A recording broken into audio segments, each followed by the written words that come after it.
আসসালামু আলাইকুম। আপডেট খবর প্রবাসের পক্ষ থেকে আপনাদের সকলকে জানাই আন্তরিক অভিনন্দন ও শুভেচ্ছা।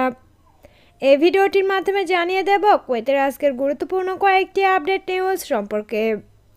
তাই বিস্তারিত জানতে সম্পূর্ণ ভিডিওটি না টেনে দেখার অনুরোধ করছি। শুরুতেই জানিয়ে দিচ্ছি একটি চাঞ্চল্যকর ঘটনা। কুয়েতের সাবা আল সালেম এলাকায় ফিলিপিনো গৃহকর্মী ওয়াশিং মেশিনে ঢুকিয়ে এক শিশুকে হত্যা করেছে। কুয়েত মোবারক আল কাবের গভর্নরেটে একটি মর্মান্তিক ঘটনা ঘটেছে। সাবাহ আল সালেম একজন গৃহকর্মী 1 বছর বয়সী কুয়েতি শিশুকে একটি ওয়াশিং মেশিনে ঢুকিয়ে হত্যা করেছে। পুলিশ সূত্রে জানা যায় শিশুটির বাবা মা তাদের বাচ্চার চিৎকার শুনে দৌড়ে গিয়ে শিশুটিকে ওয়াশিং মেশিন থেকে বের করে জাবের আল আহমেদ হাসপাতালে নিয়ে যান। দুর্ভাগ্যবশত হাসপাতালে আসার পর তাকে মৃত ঘোষণা করা হয়। ফিলিপিনো গৃহকর্মীকে সাথে সাথে গ্রেপ্তার করা হয়েছিল এবং সে প্রাথমিক জিজ্ঞাসাবাদে এই কাজ করার কথা স্বীকার করেন। এবমক গৃহকর্মী বলেন শিশুটি তাকে অনেক বেশি বিরক্ত করছিল।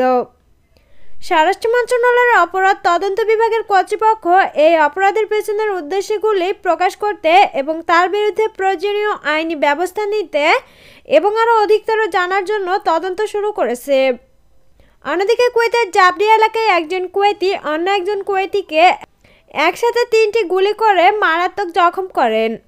পরে পুলিশ ও অ্যাম্বুলেন্স এসে হাসপাতালে নিয়ে গেলে ডাক্তার মৃত ঘোষণা করেন। ঘটনার সাথে জড়িত হত্যাকারী পুলিশের কাছে আত্মসমর্পণ করেন। এ বিষয়ে অধিকতর জানার জন্য তদন্ত শুরু করেছেন অপরাধ তদন্ত বিভাগ সিআইডি। এবারে জানিয়ে দিচ্ছি মর্মান্তিক দুর্ঘটনার খবর। গতকাল রাতে 3 জন রেমিটেন্স যোদ্ধা কুয়েতের প্রবাস জীবন শেষ করে বক্সে বন্দী হয়ে দেশে গেছে। ইন্না লিল্লাহি ওয়া ইন্না ইলাইহি রাজিউন। আল্লাহ পাক এই 3 জন ভাইকে জান্নাতুল ফেরদাউস দান করুন। এবারে জানিয়ে দিচ্ছি আজকে কুয়েতের সর্বশেষ কারেন্সি হলো কুয়েতি 1 দিনারে বাংলাদেশি টাকায় 408 টাকা প্লাস, আর এটি আলমোল্লা এক্সচেঞ্জ রেট অনুযায়ী দেওয়া হচ্ছে। এছাড়াও বিভিন্ন এক্সচেঞ্জে বিভিন্ন রকমের প্রাইস দেওয়া হচ্ছে। সম্মানিত ভিউয়ার্স, এই ছিল আপডেট খবর প্রবাসের সর্বশেষ আপডেট।